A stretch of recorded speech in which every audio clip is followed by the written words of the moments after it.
මේ සාකච්ඡා කරන්න බලාපොරොත්තු වන්නේ ප්‍රසංග 3 සිට මීට පෙර පාඩමේදී අපි සාකච්ඡා කළා මේ ප්‍රශ්න පත්‍රයේ ප්‍රසංග 1 සහ 2. අද බලමු ප්‍රසංග 3 සිට. බලන්න ප්‍රසංග 3 ඒ කොටස. ඔක්සිජන් හා ඕසෝන් වායු මිශ්‍රණයක් අඩංගු වාජනයක ඔක්සිජන් මෝල N1 සහ ඕසෝන් මෝල N2 ප්‍රමාණයක් පවතිනවා. මිශ්‍රණයේ ඕසෝන් වල මෝල භාගය X නම් මිශ්‍රණයේ මධ්‍යන්නේ මෞලික ස්කන්ධය. වායු මිශ්‍රණයක මධ්‍යන්නේ මෞලික ස්කන්ධය කියන්නේ වායු මිශ්‍රණයේ මෞල එකක ස්කන්ධය ගණනය කිරීම කරන්න. දැන් අපි ගත්තොත් ඔක්සිජන් මෞල එකක ස්කන්ධය ග්‍රෑම් 32යි.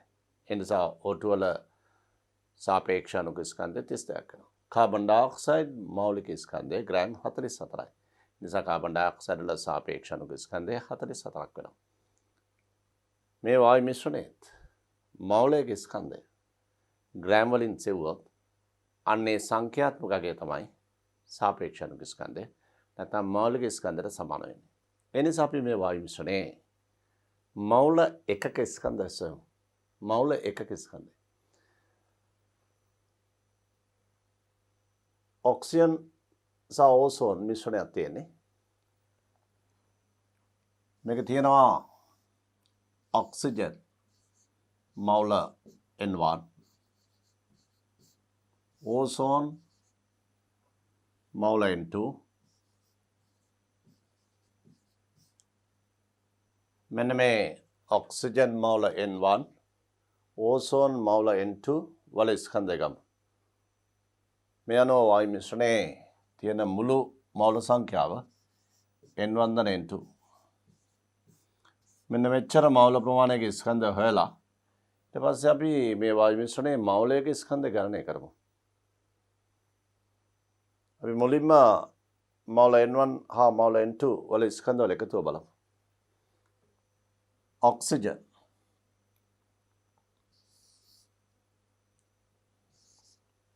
ඔක්සිජන් මෞල N1 ඔක්සිජන් ප්‍රමාණය මෞල N1 O2 මෞල N1 වල ස්කන්ධය සමානයි N1 මෞල වැඩ කිරීම මෞලික ස්කන්ධය O2 32යි මෞලයට ග්‍රෑම්. මේ අනුව මෙතන නෝ 32 N1. ඊට ඕසෝන්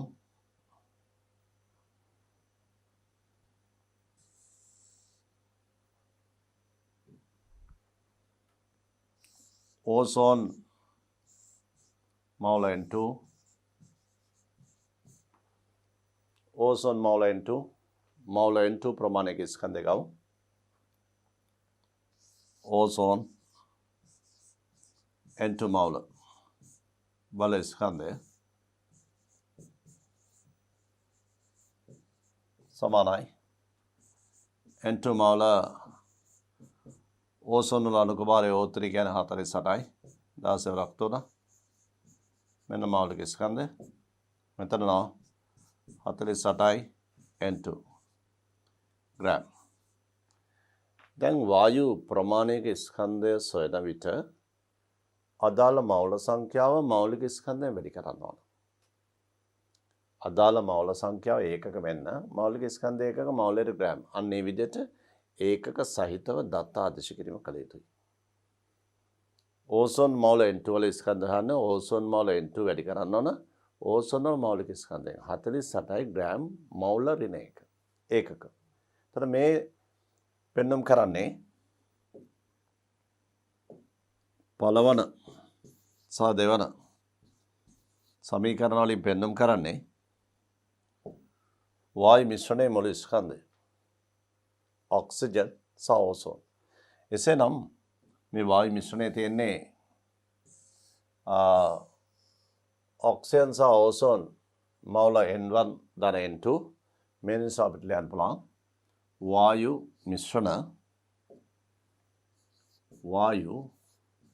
මිශ්‍රණ මවුල N1 ධන N2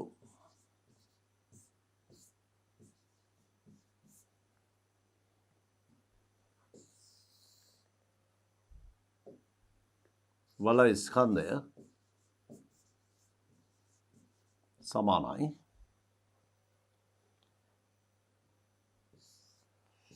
මේ දෙක එකතුව 32 N1 ධන 48 N2 32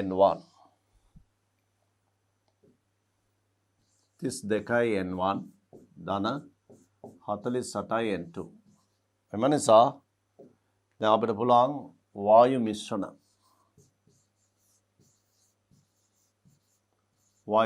මවුල එකක ස්කන්ධය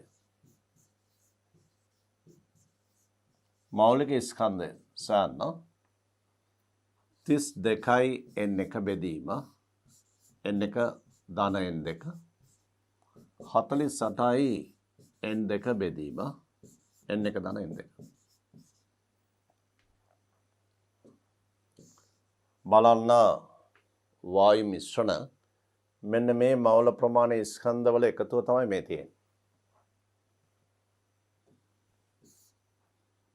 ග්‍රෑම් වලින් මේ නිසා වායු මිශ්‍රණ මවුලයක ස්කන්ධ හොයන්න නම් මේකෙන් බෙදන්න ඕන. ඒතර මේ කොටස සම්පූර්ණයෙන්ම බෙදනවා N1 ධන N2 වලින්. ඒතර මේකත් බෙදනවා. මේ මුළු ස්කන්ධය එන්නේ ග්‍රෑම් වලින්. දැන් ඔබ දන්නවා මේකේ මවුල භාගය දීලා තියෙනවා. බලන්න මවුල භාගය කාගෙද දීලා තියෙන x කියලා. ඕසෝන් වල මවුල භාගය x නම්. ඒ කියන්නේ ඕසෝන් වල මවුල භාගය කියන්නේ ඕසෝන් මවුල සංඛ්‍යාව N2 බෙදීම මුළු මවුල සංඛ්‍යාව එකතුව N1 ධන N2. ඒක තමයි x කියන්නේ. ඕසෝන් වල මවුල භාගය. එහෙමනම් අපිට දැන් ලියන්න පුළුවන් ඕසෝන් x ඕසෝන් සමානයි. එයාගේ මවුල භාගය සොයන්නේ එයාගේ මවුල සංඛ්‍යාව N2 බෙදීම මුළු මවුල සංඛ්‍යාව N1 ධන N2 මේ ඕසෝන් මවුල භාගය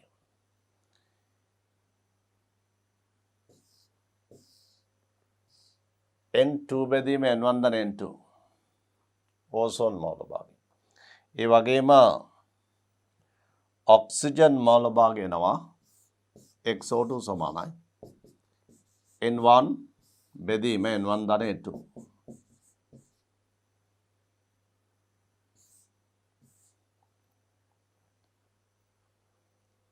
දැන් බලන්න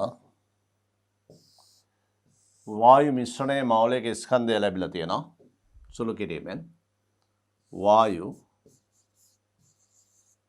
මිශ්‍රණයේ මවුල එකක ස්කන්ධය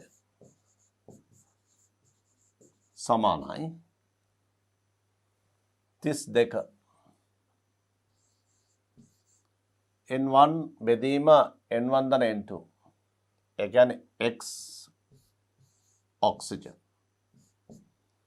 ඔක්සිජන් මවුල භාගය 48 N2 බෙදීම N1 ධන N2 ඕසෝන් මවුල භාගය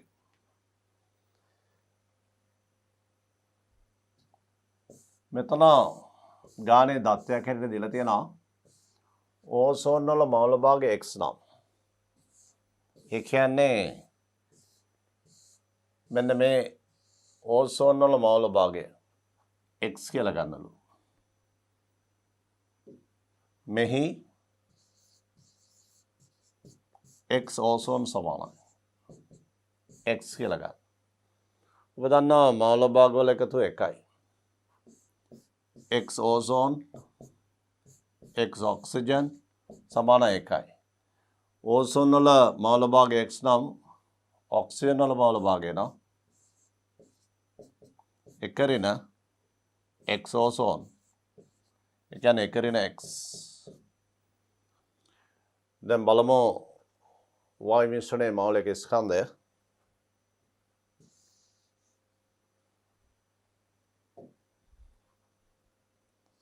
वायु मिश्रण मौलिक स्कंदे समानाय 32යි ऑक्सीजन මූල භාගය 32 වැඩි කිරීම 1 x ධන 48යි ඕසෝන් මූල භාගය x මේ අනුව वायु मिश्रणे वायु मिश्रण मौलिक स्कंधेන්නේ 32 1 x 48 x දැන් බලන්න අපිට ව්‍යුත්පන්න කරන් තියෙන සමීකරණය මේ තියෙන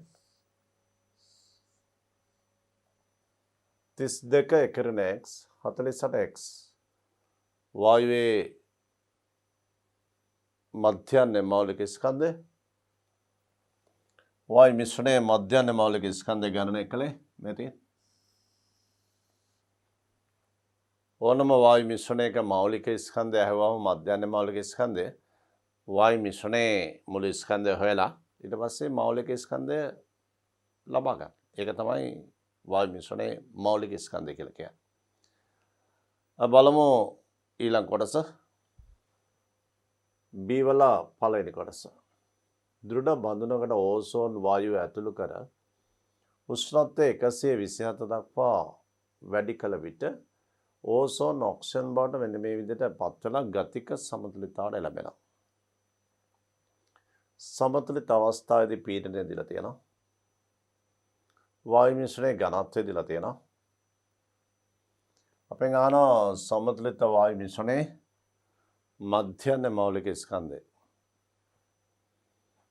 मध्याह्न मौलिक स्कंधे කියලා කියන්නේ M मौलिक स्कंधे PM समान है DRT में संबंधता PM समान है DRT घनत्वය सर्वत्र वायनीयतය උෂ්ණත්වය 127යි කෙල්වින් 400 පීඩනය මෙයාගේ දැන් අපි මේ දත්ත ආදේශ කරමු ඝනත්වය තියෙන්නේ ඝන සෙන්ටිමීටරයට ග්‍රෑම් වලින් මේක ඝන මීටරයට ග්‍රෑම් වලින් ඉදිරිපත් කරත් ඇති මොකද එතකොට මෞලික ස්කන්ධ එන්නේ මෞලයට ග්‍රෑම් වලින් මෞලික ස්කන්ධය මේ නිසා මේ ඝන සෙන්ටිමීටරයට ග්‍රෑම් කියන එක ඝන මීටරයට ග්‍රෑම් වලට පරිවර්තනය කරගත යුතුයි SI ඒකක වලට පරිමාව වශයෙන් අඩුම වශයෙන් පරිමාව දැන් ඝනත්වය තියෙනවා 0.009 ग्राम බෙදීම ඝන සෙන්ටිමීටර් මේ විදිහට ඔබට පුළුවන් ග්‍රෑම් කියන එක ලෙසම තියාගෙන 0.009 ග්‍රෑම් කියන එක ලෙසම තියාගෙන ඝන සෙන්ටිමීටර් ඝන ඩෙසිමීටර් ගන්නවා මේ 1000න් බෙදලා. ඒ ඝන ඩෙසිමීටර්. ඊට පස්සේ ඝන ඩෙසිමීටර් ඝන මීටර් කරනවා නැවත 1000න් බෙදලා. ඝන ඩෙසිමීටර් ඝන මීටර් කරන්න නැවත 1000න් බෙදලා.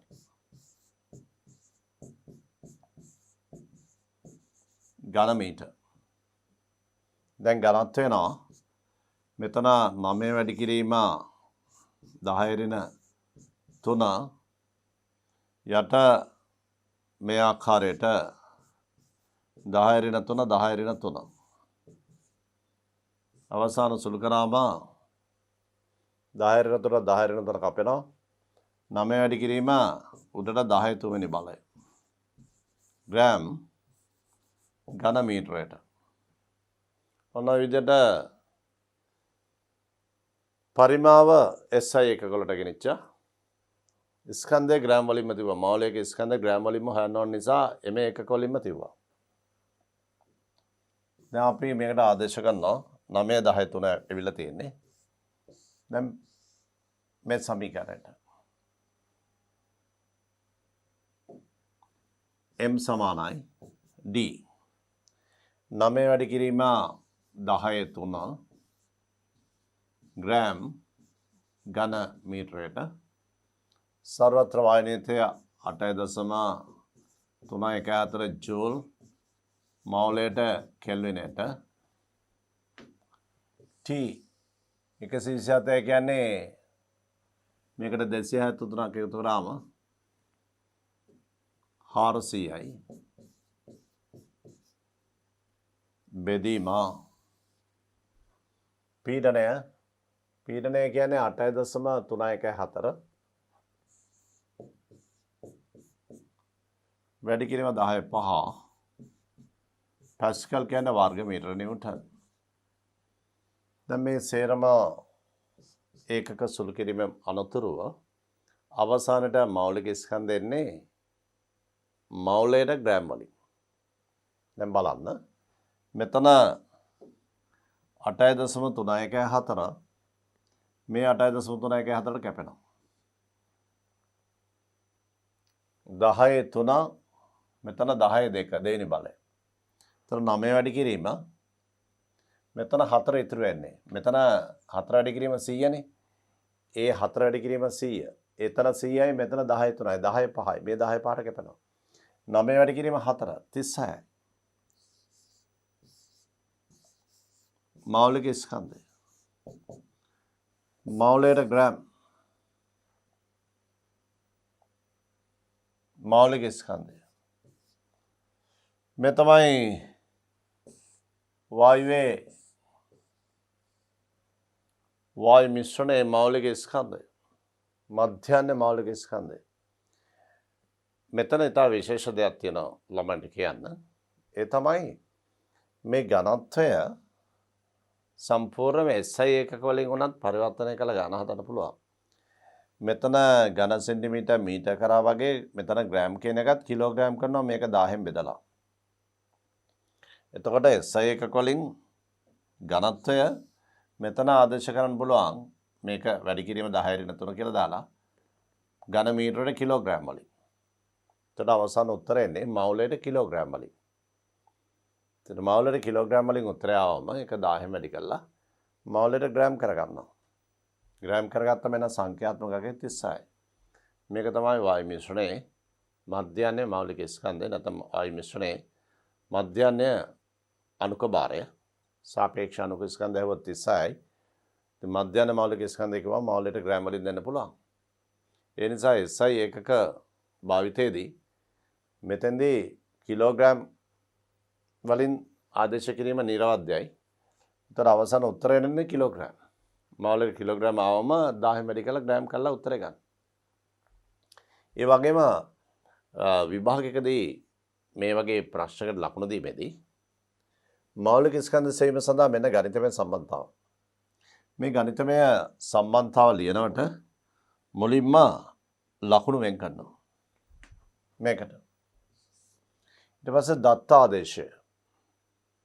මේ සමීකරණ දත්ත ආදේශ කිරීමේදී ඒකක සහිතව ඒ අදාළ ස්ථානවල ඒකක තියෙන්න ඕනේ. ඒකක සහිතව දත්ත ආදේශ කිරීම කරන්න ඕනේ. ඊට පස්සේ නැවත ලකුණු දෙන්නේ අවසාන පියවරට. තව පියවර කීපයක් ගියත් සුළු කිරීම සඳහා ඒව අදාළ නොවේ. අවසානයේදී ලකුණු දෙන්නේ මෙතනට. සංඛ්‍යාත්මකගේ ඒකක. ඔය කොටස් දෙකට බෙදලා කොටස් දෙකට වෙන වෙනම ලකුණු දෙනවා. මේ සංඛ්‍යාත්මකගේ වැරදි නම් එතනට ලකුණු නැහැ. ඒකක හරිය නම් එතනට ලකුණු දෙනවා. මෙන්න මේක තමයි ලකුණු ලබා ගැනීමේ ක්‍රමවේදය. අපි ඉගෙන ගත යුතුයි. අපිට අවශ්‍ය පරිදි ලකුණු ලබා ගන්න ක්‍රමය දැන සිටිය යුතුයි. ඒක තමයි වැදගත්ම දේ. එනිසා B වල පළවෙනි කොටස නිමයි. බලමු ඊළඟ කොටසට. සමතුලිත වායු මිශ්‍රණය ඔක්සිජන් සහ ඕසෝන් වල මවුල භාග. දැන් අපි මේ වගේ වායු මිශ්‍රණයක මවුල භාග සඳහා ප්‍රකාශනයක් ව්‍යුත්පන්න කරන්නේ පළවෙනි කොටසේ. එහෙනම් අපි මේ පළවෙනි කොටසේ ප්‍රකාශනය ගත යුතුයි. මේකෙදි මේ තියෙන්නේ ඕසෝන් ඔක්සිජන් 48x ධන 32 එකරින x 48x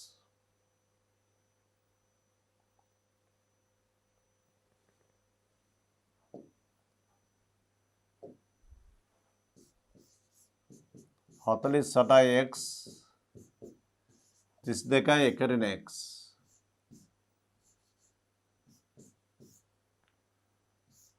ඕසෝන් වල මවුල භාගය තමයි x කියලා ආවේ.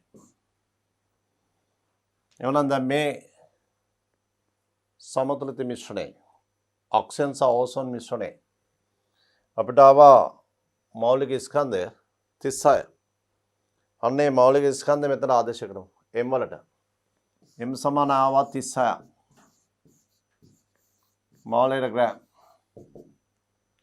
මෙන්න මේ සංඛ්‍යාත්මකයේ මෙතන ආදේශ කරමු. ආදේශ කළා 36ට ගැලපෙන x විය හැකි ඕසෝන් මවුල භාගය. එසේනම් 36 සමානයි 48x ධන 32 එකරින x. දැන් අපි මේක සුළු කරමු.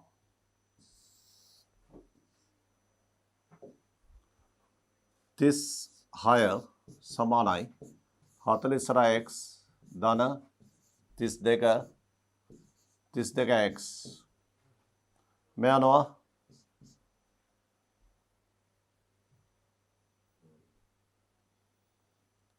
16යි x සමානයි 4යි x සමානයි 4 බෙදීම 16 4 1යි 0.25යි x කියලා ආවේ ඕසෝන් මවුල භාගය. මේ අනුව x ඕසෝන් සමානයි 0.25 x ඔක්සිජන් සමානයි මවුල භාග වල එකතු එකයිනේ. එකෙන් 0.25 අඩු කරමු 0.75යි. මෙන්න මේ විදිහට පුළුවන් අපිට ඕසෝන් සහ ඔක්සිජන් මවුල භාග ගණනය කරන්න. බලමු ඊළඟ කොටස. සමතුලිත මිශ්‍රණයේ Kp.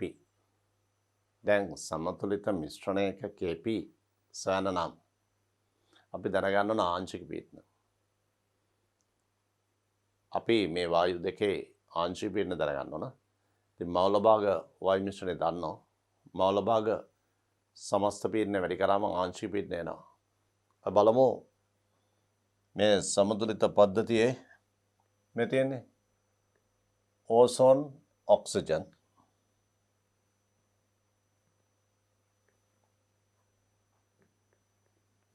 Ozone oxygen 2යි 3යි. මෙතන අපි දන්නවා මවුල භාග සමතුලිත මවුල භාග අපි ඕසෝන් වල මවුල භාගය හෙව්වා ඕසෝන් 0.25යි ඔක්සිජන් 0.75යි 0.25යි ඕසෝන් මෙයාගේ 0.75යි. මේ සමතුලිත පද්ධතියේ සමතුලිත පීඩනය අපි දන්නවා. අපි හිතමු සමතුලිත පීඩනයේ P නම් ආංශික පීඩන සමානයි pi සමානයි xip ආංශ පීඩනය කියන්නේ මවුල භාගයේ මුළු පීඩනය වැඩි කළාම මවුල භාගයේ 0.25යි මුළු පීඩනය වැඩි කරනවා. මෙයාගේ මවුල භාගයේ 0.75යි ඒක වැඩි කරනවා මුළු පීඩනයෙන්. p කියන්නේ මුළු පීඩනය. p කියන්නේ මුළු පීඩනය. p යනු සමතුලිත පීඩනය.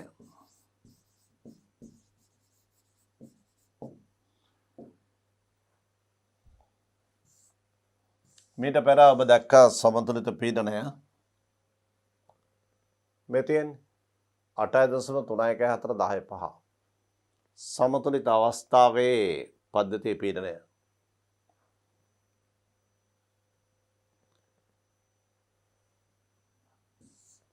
P සමානයි 8.314 වර්ගමීටර් නිව්ටන් නැත්නම් පැස්කල්. අපි KP සඳහා ප්‍රකාශන ලියලා දත්තාදේශ කරමු. ඉතින් P දන්නවා. ඒ අනුව ආංශ පීඩන දන්නවා. KP සොයන්න පුළුවන්.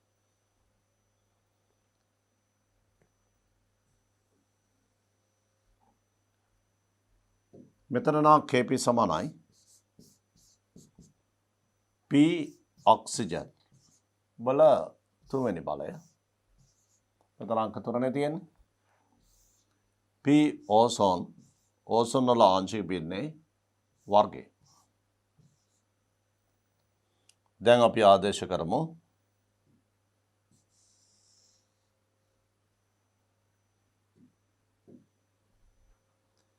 KP සමානයි ඔක්සිජන් වල ආංශික පීඩනය මෙතන 0.75යි 7.5 P තුන්වෙනි බලය 0.25 P වර්ගය සමානයි. දැන් මෙතන නා 0.75 ඒවා 0.75 P වර්ගය 0.75 P. තොටනේ 75 ගණේ එන්නේ.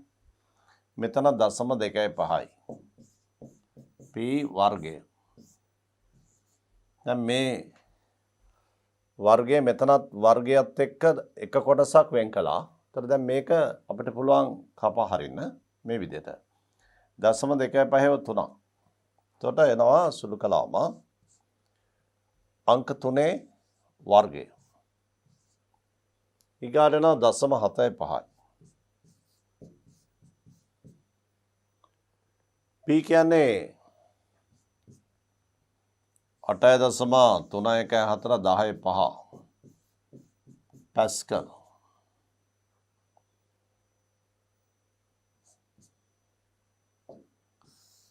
මෙතන සුළු කිරීම 3 වර්ගය 9යි වැඩි කිරීම 0.75 4න් 3 එතන 3 වර්ගය 9යි 9 වැඩි කිරීම 4න් 3 වැඩි කිරීම 8.314 10.5 දැන් මේක සුළු කිරීමේදී නවරත්න 27යි නැත්නම් 8.314 3 වැඩි කරාම 9 වැඩි කිරීම 24.942 බෙදීම 4 වැඩි කිරීම 10.5 එතකොට මේක අවසානයේදී සුළු කරන් පස්සේ එනවා 56.11 වැඩි කිරීම 10.5 පැස්කල්. ඒක අපි ලියනවා 5.611 10.6 පැස්කල්. මේ තමයි KP.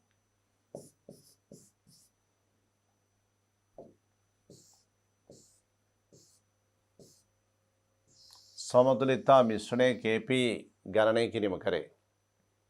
තොර මේ ආකාරයේ ගැටලුවක් විසඳනකොට ලකුණු ලබා දීම කරන්නේ මෙන්න මේ පියවරේ මෞල භාග වේලාසනෙන් හොයලා අපි තිබුණේ. ඒ නිසා ලකුණු මුලින්ම ලබා දෙන්නේ මෙන්න මේ ආංශික පීඩන ප්‍රකාශනයට.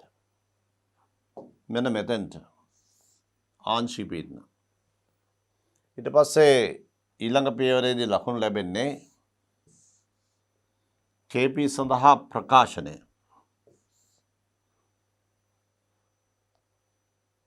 ඊළඟට KP සඳහා දත්ත ආදේශය. කැපිටල් P කියලා ගත්තේ සමස්ත පීඩනය. එතකොට P වලින් තමයි සියලුම දේ ගාණය කරන්නේ.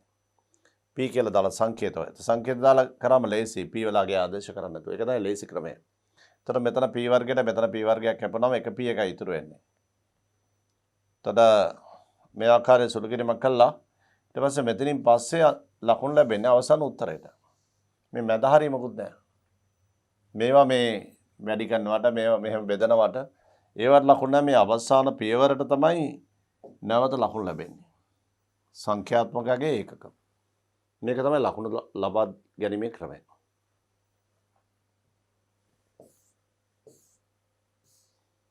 දැන් අපි ඒ සමතුලිතතා මිශ්‍රණයේ KP යගේ ගණනය කරේ. බලමු ඊළඟ කොටස. අම්ලවල උදාසීන කරන ආශ්‍රිත තාප විපර්යාසය. අම්ලවල උදාසීනකරණය කිරීම හා සම්බන්ධ තාප විපර්යාස ගණනය කිරීම සඳහා මෙන්න මේ පරීක්ෂණයක් කළා තියෙනවා. තාප පරිවාරක ප්ලාස්ටික් බඳුනක ද්‍රාවණ මිශ්‍ර කළ ද්‍රාවණ වල උෂ්ණත්වය වෙනම කිරීම සඳහා උෂ්ණත්ව මානය මේ ද්‍රාවණේ ගිල්ලලා තියෙනවා. එතකොට ඉහත පරිදි ඇටවුම සකස් කර මේ ඇටවුම තුළට එකතු කරලා තියෙනවා. ඝන ඩෙසිමීටර මවුල 1 සාන්ද්‍රණය ඇති HCl මිලිලීටර් 100ක්. මිලිලීටර් 100ක් මේකට එකතු කළා. ඝන සෝඩියම් හයිඩ්‍රොක්සයිඩ් මවුල 0.1ක් එකතු කරලා තියෙනවා. ඝන ස්ෆටික සෝඩියම් හයිඩ්‍රොක්සයිඩ් මවුල 0.1ක් මේකට එකතු කළා. මේක තුල තියෙන HCl ප්‍රබල භාෂ්ම එකතු කරා NaOH ස්ෆටික කලතනවා. කලතුවම අම්ල භාෂ්ම උදාසීනකරණයේදී තාපය පිට වෙනවානේ. ඒ නිසා පද්ධතියේ ද්‍රාවණයේ උෂ්ණත්වය ඉහළ යනවා. තාපය පිට වෙනවා උදාසීනකරණයේදී. ඒ පිටන තාපයේ ද්‍රාවණය උරා ගන්න නිසා ද්‍රාවණයේ උෂ්ණත්වය ඉහළ යනවා. බලන්න උෂ්ණත්වයේ වැඩි වීම 13.6 සෙන්ටිග්‍රේඩ්. උෂ්ණත්වයේ සෙන්ටිග්‍රේඩ් අංශක 13.6කින් වැඩි වෙලා. අපිට පුළුවන් මේ ද්‍රාවණය උරාගත් තාප ප්‍රමාණය හොයන්න. ද්‍රාවණය උරාගත් තාප ප්‍රමාණය කොහොමද ළමයි හොයන්නේ? Q සමානයි mc θ. m කියන්නේ ද්‍රාවණ ස්කන්ධය. ඝන සෙන්ටිමීටර් 100ට ගැලපෙන ස්කන්ධය ග්‍රෑම් 100යි. ඝනත්වයෙන් ජලයේ ඝනත්වය එකයිනේ. ඝන සෙන්ටිමීටර් ග්‍රෑම්. ඒ නිසා ඝන සෙන්ටිමීටර් 100ක බර ග්‍රෑම් 100යි. ස්කන්ධය දන්නවා ග්‍රෑම් වලින් 100යි. තාපධාරිතාව mc θ. තාපධාරිතාව ජලයේ තාපධාරිතාව මෙතේ 4.2යි. ග්‍රෑමට කෙල්විනට ජූල් වලින් තාපධාරිතාව දන්නවා. උෂ්ණත්ව වෙනස මෙතේ 13.6යි. Q සමාන mc θ දාලා අපිට පුළුවන් මේ සෝඩියම් හයිඩ්‍රොක්සයිඩ් සහ HCl අතර උදාසීනකරණයේදී පිටන තාපය හොයන්න. ඒ පිටන තාපය තමයි ජල ද්‍රාවණය අවශෝෂණය කළ තාපය. ජල ද්‍රාවණය අවශෝෂණය කිරීම නිසා තමයි ද්‍රාවණයේ උෂ්ණත්වය ඉහළ ගියේ. ඉතින් ද්‍රාවණයේ උෂ්ණත්වය ඉහළ යාමට හේතුව ජලීය ද්‍රාවණයේ තාපය උරා ගැනීම. ඒ උරා ගන්නා තාපය තමයි මේ ප්‍රතික්‍රියාවේ පිට වූ තාපය. උරා ගන්නා තාපය සමාන බලන් Q සමානයි mc θ දාලා ඒ හරියටම ප්‍රතික්‍රියාවේ පිටවන තාපයට සමාන වෙනවා. අපි උපකල්පන කරන්න ඕන මේ ප්‍රතික්‍රියාවේදී කිසිදු තාප ප්‍රමාණයක් පරිසරයට හානි වෙන්නේ නැහැ කියලා. ඒ වගේම අපි හිතන්න ඕන පරිසරයේ කිව්වම වාතය නැත්නම් බඳුන ඒ කිසිවකින් කිසි තාප ප්‍රමාණයක් හානි වෙන්නේ නැහැ කියලා අපි උපකල්පනය කරනවා. ඒ කියන්නේ ප්‍රතික්‍රියා දෙපිට තාපය සම්පූර්ණයෙන්ම ද්‍රාවණය පමණක් උරාගතයි කියලා අපි උපකල්පනය කරනවා. එහෙමනම් අපෙන් අහනවා මේ පරීක්ෂණය සම්බන්ධයෙන් මේ දත්ත සපයලා තියෙන්නේ ද්‍රාවණයේ ඝනත්වය වෙනස් නොවන බව උපකල්පනය කරනලු ස්පටික දැම්මම අපෙන් අහන උදාසීනකරණ තාපය HCl උදාසීනකරණ පද්ධතිය නැවතත් සෙන්ටිග්‍රේඩ් අංශක 25ට පැමිණෙන විට පරිසරයට මුදාහරින තාපය පරිසරයට තාපය මුදාහැරීම නිසා තමයි ද්‍රාවණයේ උෂ්ණත්වවත් උනේ. ඒතර එමන අපි මේ වෙලාවේදී ගණනය කිරීම කරන්න ද්‍රාවණ ස්කන්ධය ගමු. ද්‍රාවණයේ ස්කන්ධය ද්‍රාවණ ස්කන්ධය සමානයි ඝන සෙන්ටිමීටර් 100යි. මෙන්න ඝනත්වය පරිමාණය වැඩි කරාම ග්‍රෑම් 100ක් එනවා. දැන් ද්‍රාවණය අවශෝෂණය කළ තාප ප්‍රමාණය Q නම් Q සමානයි mc theta. m කියන්නේ ද්‍රාවණ ස්කන්ධය ග්‍රෑම් 100යි. තාපධාරිතාව 4.2 ජෝල්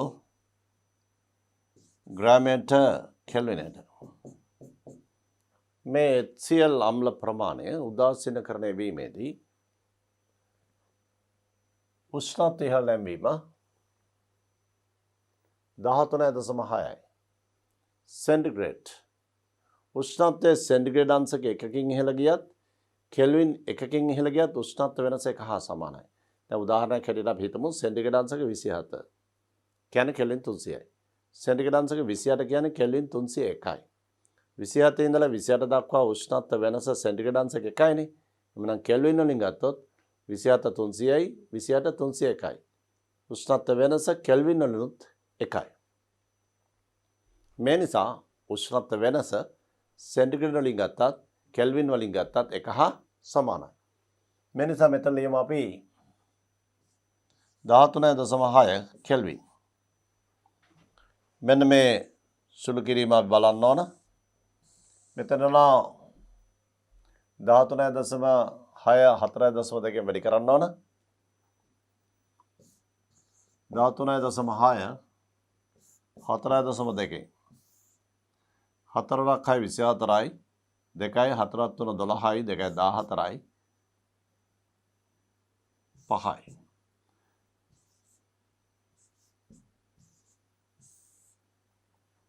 බලන්න නැවත 4 6 24යි 2යි 4 3 12යි 2යි 14යි 1යි 4යි 5යි.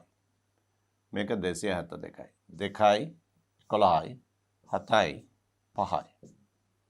මේ තමයි මේ ගුණිතය දශම ස්ථාන දෙකකට 57.12යි. එක 100 වැඩි කරාම 5712යි කෙල්වින් කැපලනවා අවසාන ඉතින් ජූල් වලින් ශක්තිය. මේ තමයි මේකේ පළවෙනි කොටස. HCl උදාසීනකරණ පද්ධතිය නැවතත් සෙන්ටිග්‍රේඩ් අංශක 25ට පැමිණෙන විට පරිසරයට මුදාහරින තාපය. දැන් මේ පද්ධතියේ උෂ්ණත්වය ඉහළ ගියානේ. ඉල අපව පහළට එනවනේ සෙන්ටිග්‍රේඩ් අංශක 25ට. ඒ වෙලාවේදී පරිසරයට මුදාහරපු තාපය මේ තියෙන්නේ. අවශෝෂණය කරපු එක තමයි පරිසරයට මුදාහරින්නේ. මුදාහරියන් පස්සේ නැවත 25ට එනවා. 5712යි. HCl උදාසීනකරණය. අපි බලමු ඊළඟ කොටස. මේක තියෙන එක කොටසයි මේ ආකාරයට C වල HCl උදාසීනකරණය වීමේදී පරිසරයට මුදාහරන තාපය. HA භාවිතා කළ විට පද්ධතියට මුදාහරණතා ප්‍රමාණය අහන දෙවෙනි කොටසේ. තුන්වෙනි කොටස අහනවා HCl සහ HA වල උදාසීනකරණ එන්තැල්පි වෙනනම ගණනය කරන්න. බලමු මේ අවස්ථාව. මේ අවස්ථාවට ලැබෙන කලින් බලමු මේ පරීක්ෂණයේදී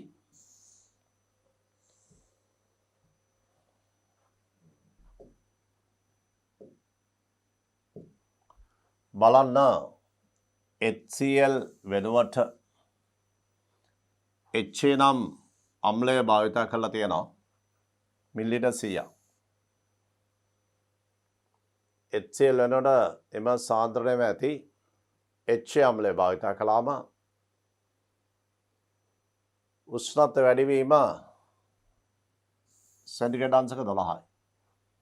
මේ HCl භාවිතා කළාම උෂ්ණත්වය වැඩිවීම 13.6යි. HA අම්ලය භාවිතා කළාම උෂ්ණත්වය වැඩිවීම සෙන්ටිග්‍රේඩ් අංශක 12යි. එමනම් Q සමාන mCට දාමු එකටත් ඒකෙත් ස්කන්ධය ග්‍රෑම් 100යි තාපධාරිතාව 4.2යි උෂ්ණත්වය වෙනස විතරයි 12 වෙන්නේ.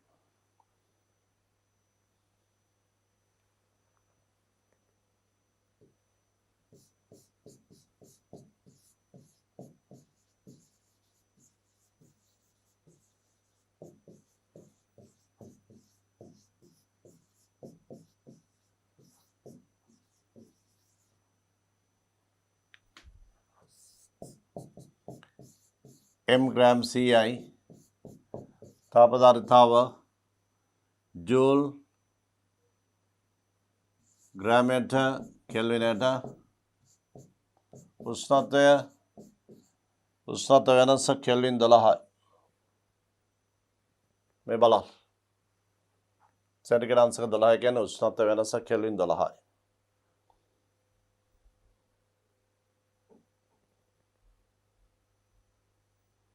මේ අනවා මේකේ උත්තරය එනවා 4.2 වැඩි කරන් තියෙන්නේ 4.2 12න් 12 2 24යි 2යි 12 4 48යි 50යි. මේ අනවා 100 වැඩි කළාම එනවා 5040ක් ජූල්. මෙන්න HA උදාසීනකරණයේදී පිටන තාපය. HCl උදාසීනකරණයේදීත් HA අම්ලය උදාසීනකරණයේදීත් පිටන තාප ප්‍රමාණය මේ වන විට අපි ගණනය කළ අවසන්.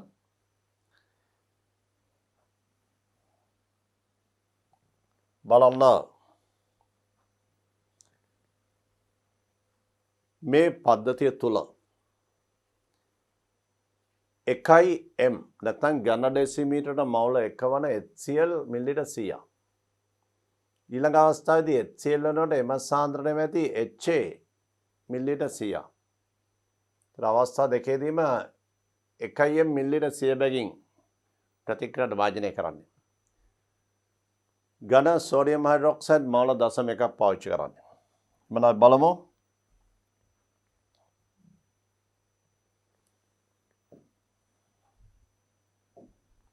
HCl प्रमाण HA प्रमाण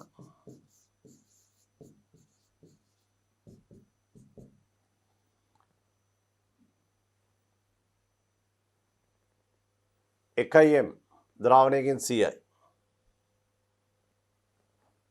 එක බෙදීම 1000 වැඩි කිරීම 100.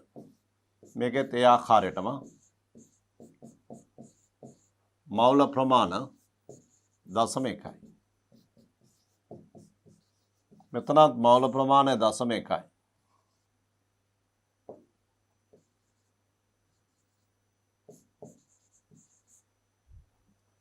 සෝඩියම් හයිඩ්‍රොක්සයිඩ් එකතු කරලා තියෙනවා ඝන ස්ෆටික මවුල 0.1.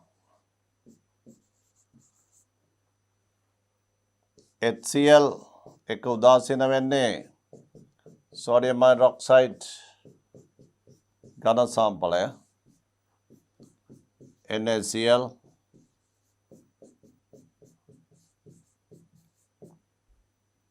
මේ ආකාරයට ඒ වගේම HA අම්ලයත් එක්ක උදාසීන වෙන්නේ එකතු කරපු සෝඩියම් හයිඩ්‍රොක්සයිඩ් ඝනය NaA ධන ජලය මේ ආකාරයට මේ අවස්ථා දෙකේදීම මේ අම්ල මවුල දශම එක බැගින් ප්‍රතික්‍රියා කරන්නේ උදාසීනකරණයේදී ජල මවුල සෑදෙන්නේ දශම එක බැගින් ඒ අනුව අපිට පුළුවන් මේ දෙන්නගේ මෞලික උදාසීනකරණ එන්තැල්පිය සොයන්න එක මවුලයක් ආශ්‍රිතව මවුල දශම එකක් ආශ්‍රිතව තමයි අර අපි පිටවන තාපය හෙව්වේ මවුල එකක් ආශ්‍රිතව හොයන්න පුළුවන් දෙන්නගෙම උදාසීනකරණ තාපය බලමු ගණනය කිරීම මේ තියන්නේ HCl සඳහා 5712යි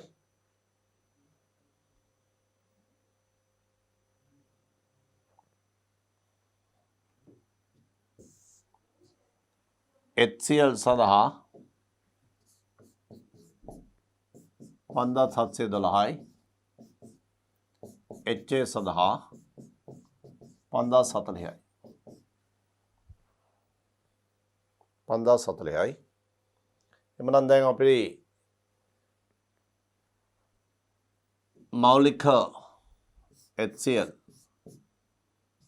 උදාසීනකරණය තාපය සමානයි මවුල දශමයකට මේ තාප ප්‍රමාණය පිටුනේ එමනම් 5712 බෙදමු මවුල දශමකින් එතන අපිට මවුලයට ජූල් මේ අනුව 57යි 120 මවුලයට ජූල් අපි මේ දත්ත ඉදිරිපත් කිරීමේදී විශේෂයෙන්ම උදාසීන කියන වචනය උදාසීන කරන වචනය පාවිච්චි කළාම එතෙන්දී එන්තැල්පි වෙනස ධනද ඍණද කියලා දාන්න ඕන එන්තැල්පි වෙනස. එතන උදාසීන කරන තාපය කිව්වා මෙතන අපි දාමු ඍණ ලකුණ. මෙතනක් දාමු ඍණ ලකුණ.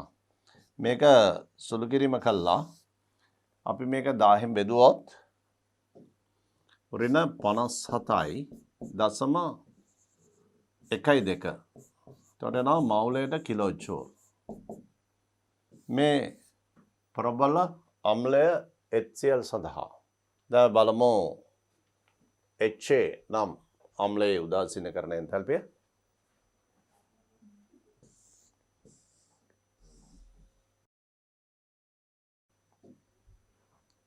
HA උදාසීනකරණ තාපය මෙතෙන්දී අපි උදාසීනකරණ තාපය කියන වචනේ ලිව්වම ලකුණ ලියන්න ඕන. Q සමාන MCT ට සම්බන්ධයෙන් ගණනය කිරීම වලදී දත්ත ආදේශ කළා උත්තර ගැනීමේදී ලකුණ අවශ්‍ය නැහැ. නමුත් උදාසීනකරණ තාපය කියන සංකල්පය ලියනකොට තාපදායකද තාප අවශෝෂකද යන වගේ හංගවන්න ඕනේ. නිසා මේ ප්‍රතික්‍රියාවලදී තාපය පිට වුණානේ. ඒක නිසා තාපදායක බව හංගවන ඍණ ලකුණ ලියන්නම ඕන. නැත්නම් ලකුණ හම්බෙන්නේ නැහැ. මෙතෙන්දී ඍණ 5040 බෙදන්න ඕන. මවුල ප්‍රමාණයෙන්. එතකොට නා මවුලට ජූල්. එතන මෙතන නා 10න් උඩ යට වැඩි වුණාම 40 වැඩි වෙන 10න් එතන 50400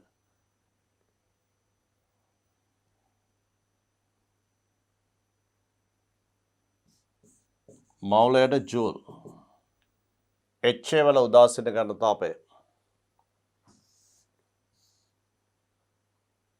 මවුලට ජූල් වලින් මේ හොයලා තියෙන මේක 1000න් බෙදුවම 50.4යි මවුලයට කිලෝජ්ජූල්.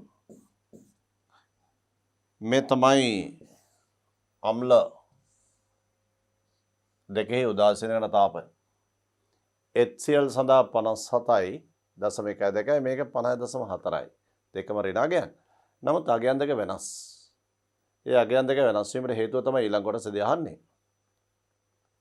එතකොට අපි දන්නවා HCl කියන්නේ ප්‍රබල අම්ලයක්. ප්‍රබල අම්ලයක් සම්පූර්ණ වගේ අයනීකරණය වෙලා තියෙන්නේ. ඒ නිසා උදාසීනකරණ තාපය 57.1 කියලා තියෙනවා. නමුත් මේකේ වෙනස සැලකිය යුතු ප්‍රමාණයක් තියෙනවා. එච්චනම් අම්ලයේ උදාසීනකරණ තාපය සාපේක්ෂ වශයෙන් මීට සාපේක්ෂව අඩු වගේක් තියෙන්නේ. ඒකට හේතුව ඒක දුබල අම්ලයක් වෙන්නේ නැති. දුබල අම්ලය සම්පූර්ණයෙන්ම අයනීකරණය වෙලා නැහැ. භාගිකව අයනීකරණය වෙලා තියෙන්නේ. නමුත් උදාසීනකරණයේදී අයනීකරණ වෙච්ච අම්ලාණු අයනීකරණය විය යුතුයි. අයනීකරණ වෙච්ච අම්ලාණු අයනීකරණ වීම සඳහා තාපය අවශෝෂණය කරනවා. අම්ලයේ විඝටන ක්‍රියාව තාප අවශෝෂකයි. ඒ නිසා තමයි මේ 50.4 වෙලා තියෙන්නේ. HCl නම් දුබල අම්ලය එක මවුලයකින් ජල මවුල එකක් හැදෙනවා. HCl නම් ප්‍රබල අම්ලය එක මවුලයකින් උදාසීනකරණයේදී ජල මවුල එකක් හැදෙනවා. මේ අම්ල දෙකෙන්ම මවුලය බැගින් උදාසීනකරණය වීමේදී ජල මවුලය බැගින් ලැබෙනවා. නමුත් ජල මවුලය බැගින් ලැබෙන නම් අයනීකරණ වූ අම්ලාණු ඒවත් අයනීකරණය විය යුතුයි. අන්න ඒ සඳහා යම්කිසි තාප ශක්ති ප්‍රමාණයක් අයනීකරණ වෙච්ච අම්ලාණු අවශෝෂණය කරනවා. එහි ප්‍රතිඵලය තමයි පිටවන තාපය ටිකක් අඩු. නැත්නම් මේ අවස්ථා දෙකේදීම පිටවෙන එකම තාපය. එකම තාපය පිටවුණත් යම් ප්‍රමාණයක් අවශෝෂණය කරනවා අයනීකරණ වෙච්ච අණු අයනීකරණ වීම සඳහා. ඒ නිසා තමයි මේ අගේ අඩු. එමනම් බලන්න. ඉහත අගයන් එකිනෙකට වෙනස් වන්නේ ඇයි?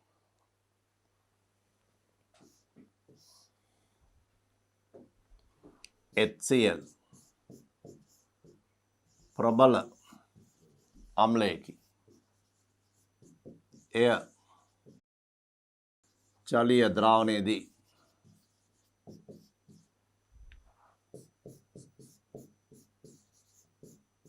නැතේ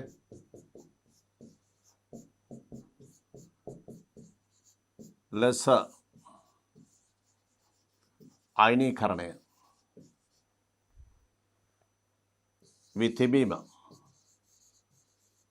නමුත් HA දුබල අම්ලයකි. එය ජලීය ද්‍රාවණයේදී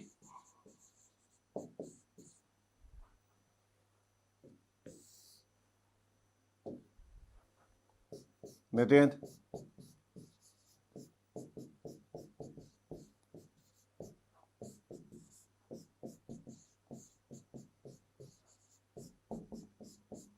ලෙස ඒ කියන්නේ මේක තාප අවශෝෂකයි.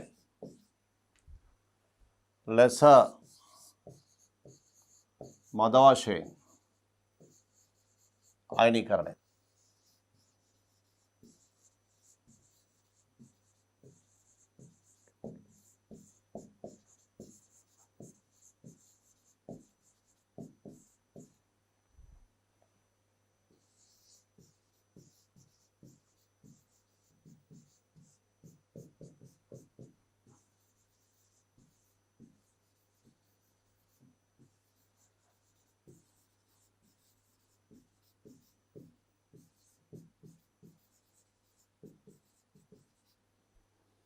තාප ශක්තිය අවශෝෂණය කිරීම අයනීකරණය සඳහා අයනීකරණ වූ අම්ලාණු HA නම් අම්ලාණු අයනීකරණය සඳහා තාප ශක්තිය අවශෝෂණය කරනවා. අන්න ඒ නිසා තමයි මේ තාප වෙනසට හේතුව. දැන් බලමු ඊළඟ අවස්ථාව. HA වල මේ පූර්ණ අයනීකරණයට අදාළ එන්තැල්පිය. ඔබ දන්නවා ප්‍රබල අම්ල HCl වල උදාසීනකරණ තාපය HA වල උදාසීනකරණ තාපය අවස්ථා දෙකේදී මේකම තාප ප්‍රමාණයක් පිට වෙන්න ඕනේ. නමුත් අඩු උනේ HA සඳහා මේ විඝටන ක්‍රියාවලිය සඳහා යම්කිසි ශක්තියක් අවශෝෂණය කිරීම. අන්නේ ප්‍රමාණය හොයාගන්න පුළුවන්.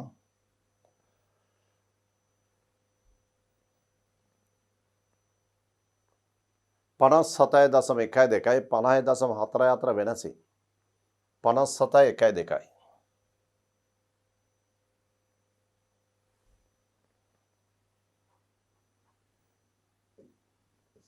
57.1 50.4 මේ වෙනසයි. ප්‍රබල අම්ලය HCl උදාසීනකරණයේදී මේ අගය පිට වෙනවා. දුබල අම්ලය උදාසීනකරණයේදී මේ අගය පිට වෙනවා. අගයන් වෙනසට හේතුව තමයි මේ අයනීකරණය සඳහා අවශෝෂණය කරන තාපය. ඒ නිසා HA වල විඝටන HA වල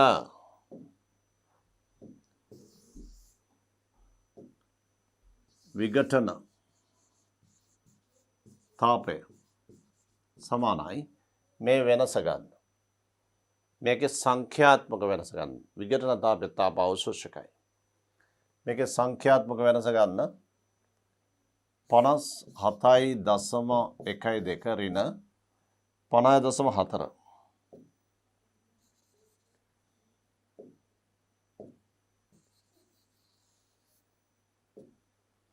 50.4 මෙතන නවා 11.4යි 6.72යි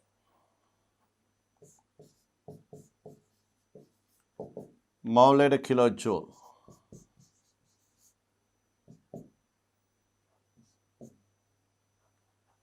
මේ තමයි HA වල විඝටන තාපය. HA වල විඝටන තාපය.